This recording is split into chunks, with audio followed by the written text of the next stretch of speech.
আজকে আপনাদের সাথে শেয়ার করব ইলিশ মাছ দিয়ে ডাঁটার তরকারি।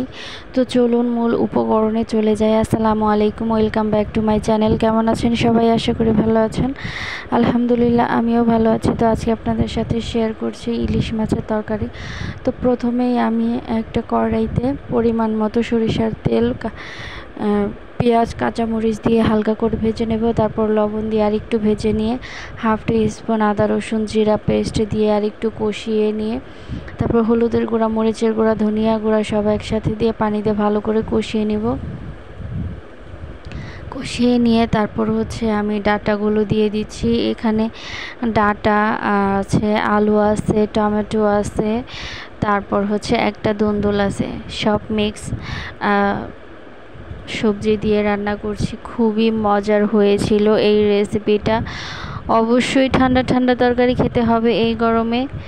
তো ভালো করে কষিয়ে নিতে হবে। ভালো করে কষিয়ে নিয়ে তারপর জল দিয়ে দিব, ঢাকা দিয়ে তারপর কষিয়ে নেব। তো আমার ভিডিও আপনাদের ভালো লেগে থাকলে অবশ্যই লাইক, কমেন্ট, সাবস্ক্রাইব করবেন।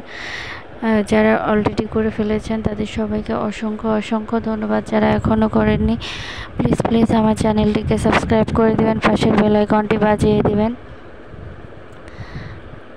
তো দেখতে দেখতে কথা বলতে বলতে আপনাদের সাথে এই তো কষানোটা প্রায় হয়ে গিয়েছে। এখন আমি ঝোলের পানিটা দিয়ে দিব।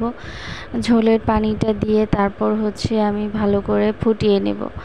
তো যখন ফুটে যাবে তখন আরেকটু জাল করে আমি মাছগুলো অ্যাড করে দিব। তো দেখতে পাচ্ছেন কালারটা কতটা সুন্দর হয়েছে। আলহামদুলিল্লাহ আলহামদুলিল্লাহ অনেক ভালো হয়েছিল। তো এতক্ষণ ধৈর্য ধরে পুরো ভিডিওটি দেখার জন্য সবাইকে অসংখ্য অসংখ্য ধন্যবাদ। তো আমার এই বোনের ভিডিওটি যদি ভালো লেগে থাকে অবশ্যই একটা শেয়ার করে দিবেন। তো ঝোল ফুটে গিয়েছে, এখন আমি একে একে মাছগুলো দিয়ে দিচ্ছি।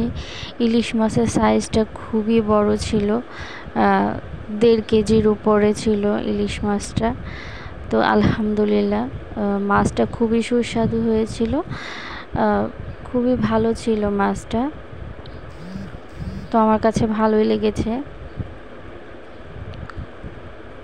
তো এই তো আমি ঢাকা দিয়ে রান্না করে নিচ্ছি, রান্না করে নিব ঢাকা দিয়ে। তো প্রায়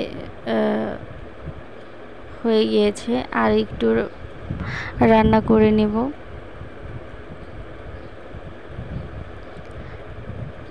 তো সবাই ভালো থাকবেন, সুস্থ থাকবেন। পরবর্তী ভিডিওর দেখার আমন্ত্রণ জানিয়ে আজকের মতো এখানেই বিদায় নিচ্ছি। সবাই ভালো থাকবেন, সুস্থ থাকবেন, নিজের প্রতি যত্ন নেবেন সবাই। তো সবাইকে আসসালামু আলাইকুম, এখানেই বিদায় নিচ্ছি। সবাই ভালো থাকবেন, সুস্থ